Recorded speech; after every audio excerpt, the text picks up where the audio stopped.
शादियों वाला आलू गोश्त बनाएंगे आज, बिल्कुल देगी टेस्ट आएगा। बहुत ज़्यादा टेस्टी और मज़ेदार ये आलू गोश्त, आप एक दफ़ा ट्राई करेंगे तो आप इसके फ़ैन हो जाएंगे और फिर आप ऐसे ही आलू गोश्त बनाना पसंद करेंगे। तो अस्सलाम वालेकुम एवरीवन, वेलकम है आपका हिट टेस्ट पर।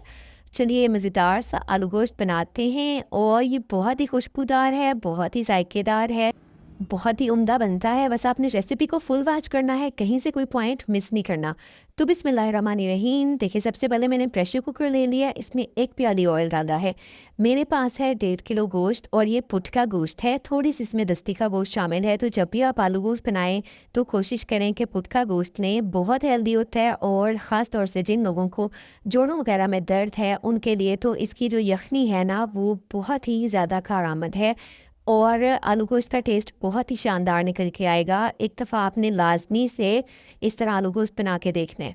चलें जी, ऑयल में मैंने गोश्त को भून लिया तकरीबन 3 से 4 मिनट और अब मैं इसमें शामिल कर रही हूँ 1.5 टेबल स्पून जिंजर और गार्लिक का पेस्ट।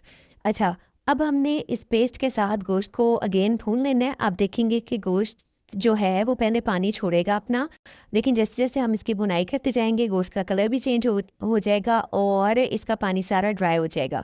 तो जब तक गोश्त भूनते हैं साथ हम इसका एक स्पेशल सा मसाला बना लेते हैं, जिसके लिए 4 छोटी इलायची, 2 बड़ी इलायची, 3 से 4 टुकड़े दालचीनी, 4 से 5 लौंग, 1 स्पून भरकर काली मिर्च, 2 से 3 पत्ते तेज़ पत्ते के और 1 बादियान का फूल लिया है।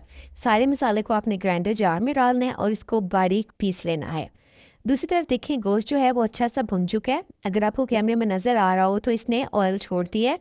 ये देखें, मैं आपको दिखाती हूँ। ये देखें, गोश्त ने बहुत ही अच्छा सा ऑयल छोड़ दिया है और इसकी खूब ज़बरदस्ती बुनाई हो चुकी है।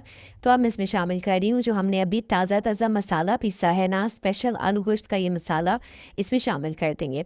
अच्छा, अगर आपको लगे कि ये मसाला जल सकता है तो आपने इसको पानी का छींटा लाजमी से लगा लेना है। किसी भी स्टेज पर आपका मसाला जलना नहीं चाहिए। भुनाई के दौरान जहाँ भी आपको लगे कि गोश्त लगने वाला है तो आपने पानी का छींटा लाजमी से लगाना है।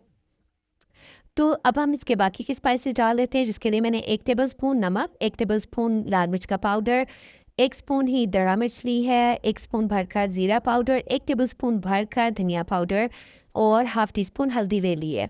ये है इसके बाकी के स्पाइसेस। इन सबको भी हम शामिल कर देंगे गोश्त में और अगेन हम इसकी बुनाई करते जाएंगे। जहाँ भी आपको ज़रूरत लगे पानी का छींटा लगाएं, अच्छे तरीके से मसालों को 2 से 3 मिनट भून लें और इसके बाद हम इसमें शामिल कर देंगे आधा प्याली दही का।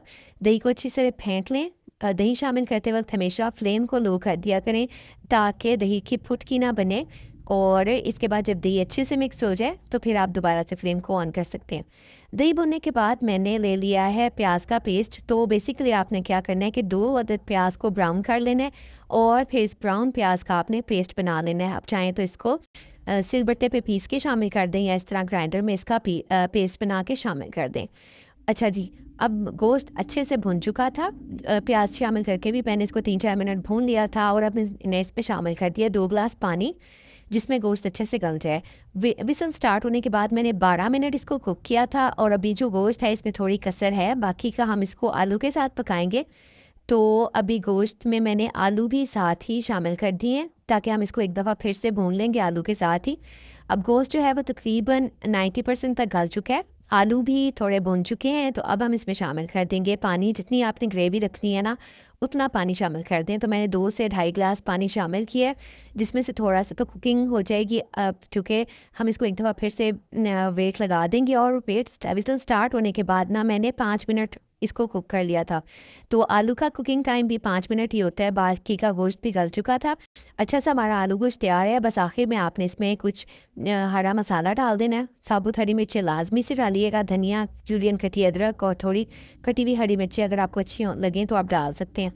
कवर कर देना है आपने इसको 2 से 4 मिनट, ताकि जो तरी है ना वो ऊपर अच्छे से आ जाए। और इसके बाद आपका आलू गोश्त तैयार है, बहुत खुशबूदार, जायकेदार। इसमें आपको आखिर में गरम मसाला डालने की ज़रूरत नहीं है क्योंकि हमने ऑलरेडी इसमें गरम मसाला सारा पीस के शामिल किया हुआ है। तो बस लाजमी से आप ट्राई कीजिएगा, इंशाल्लाह ताला आप इसके फ़ैन हो जाएंगे। ये इतना लजीज बनता है ना, इतना खुशबूदार कि आपको बिल्कुल देख का टेस्ट आएगा और घर में आपका इतना शानदार आलू गोश्त बनेगा ना कि कोई यकीन नहीं करेगा कि आपने ये मज़ेदार सा आलू गोश्त खुद घर पे बनाया है। लाजमी से ट्राई कीजिएगा और अगर आज की मज़ेदार सी रेसिपी अच्छी लगी तो please like share subscribe. Allah.